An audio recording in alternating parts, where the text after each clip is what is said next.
Okay, so in the previous video, I started putting down these dark stripes. If you remember, I was using DC Nice Constant Opacity from the General Brush set. Just a couple of quick things. If I come to my Layers panel, let's zoom in a little bit on all these stripes, and you can see they've got a very textured finish to them. Well, that is coming from this layer, the paper texture layer. And if I make it invisible for a second, look at the difference. Without the paper texture, I'm getting a very standard smooth brush effect. But when you add the texture again, it takes on a new life. Bear that in mind. The various paints you're putting down are sitting underneath this paper texture layer. And the good news is with the studio, you've got lots of these different paper texture layers. The trick to them, if I just quickly come and insert a file, come to the studio and folder 05, overlays and marks. I've got paper gray overlays, and you can see there are loads of them here. Just to show you a different effect, let's try watercolor artistic small grain. Tap on that, open it up. These papers are all the same size, so they just drop in nicely, and this is the effect you get. Now, my recommendation is as soon as you bring a file in, tap on the layer icon, come to rename. And what was that? That was watercolor small grain, I think it was. Well, when you bring these in, they all come in as gray files. To be more precise, they come in as a very mid-gray files with lighter bits and darker bits. And the trick to using this is to come to Procreate's layer blend modes. And you do that by pressing on that N, which stands for normal. But you can see, in addition to normal, you have a whole load of other blend modes here. Now, I'm not going to go into a whole load of detail as to why layer blend modes work, at least not here, not now. But whenever you get a mid-gray layer blend mode like this, you want one of the contrast layer blend modes.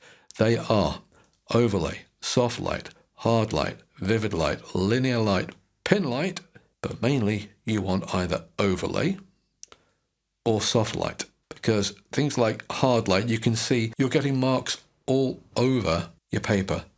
But what I want, if I come back and tap where it says HI, what I want is for this effect to show only where there are brush strokes on my piece of paper.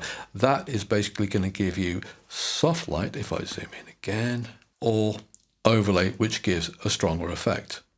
And I think when I pinched in and pinched out, I accidentally put down a couple of brush strokes. Let's two finger tap, yeah, I did two finger tap to get rid of those. So soft light or overlay, I will go with overlay, and you can see it's a different effect to the granulated medium. Turn that off, turn granulated medium on. You can see that is a stronger effect. Compare them again. That's a smaller grain effect. So when you combine brushes like this soft brush that we're using to make the marks with the various overlay papers we have, you've got a lot of choice when it comes to what kind of effect you want for your painting. Now with this, if I tap on that O again, the opacity is set to max or 100%. You have the choice between max and none and everything in between. So you can dial in as little or as much of the effect as you want. See? So for this, I might dial it down to about, say, there. So it gives me some effect, but the paper is not overpowering the painting. This is a judgment call, and that judgment call is for you to make. But supposing I thought, you know what, I want to go for a crazy strong effect, even stronger than this. Well, what do? Because I'm on 100% opacity already, and I'm already using the overlay layer blend mode, which is one of the stronger effects. Well, that's simple enough. I can come to my layer, finger on there, swipe to the left, and duplicate, and it doubles up the effect. And then if you make it invisible a second, you may decide, oh, that's too weak, or oh, that's too strong. Not a problem. Tap again on the O and adjust the opacity on the top layer. So you've got a huge amount of flexibility with how strong you want this effect to be. As it is, this is way too strong for me, so I will slide to the left and delete that layer. In actual fact, between the two, I prefer the granulated medium because it's larger so that when I paint it's going to be easier for you to see, but also I want quite a strong watercolor effect. So I'll choose the granulated medium. Okay, so I will slide to the left once more, delete that top layer so I'm back to where I was. Now, just before I move on to the next video, I just want to point out something. If I take my layer, unlock it and set the layer blend mode back to normal, which is like the default layer blend mode, and take it up to max, most overlay texture files like the one we're using now, well, most of those that you get these days are basically very light or white with some darker bits. And to use those, you would go to a blend mode like multiply or darken or shade, which is very different and doesn't work in this case because I've got a grey file, and they make everything underneath them darker. I did something different.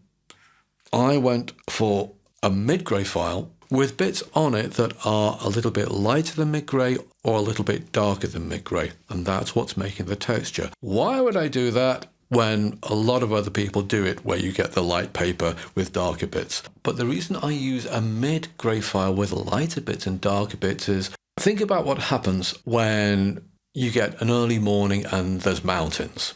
You find that the light is going to catch the peaks of the mountains, but not the valleys. So the top bits of the mountains are going to be very light and the bits in the valleys are going to be very dark. Well, a piece of texture paper is a bit like that.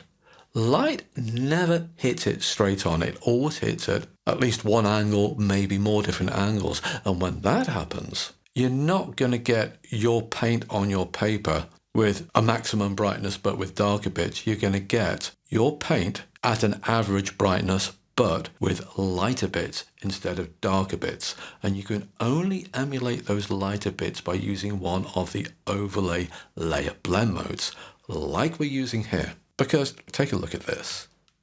If I turn it off, and let's zoom right in on one particular bit, that is my paint. If I turn my paper on again, can you see that? I'm getting what the overlay blend mode lets us do. I'm getting lighter areas as well as darker areas. See? In case you are following along, try this out for yourself. Turn it off, turn it on. There's your lighter and darker areas. And so this is behaving more like a piece of paper would when it's got an average light setup.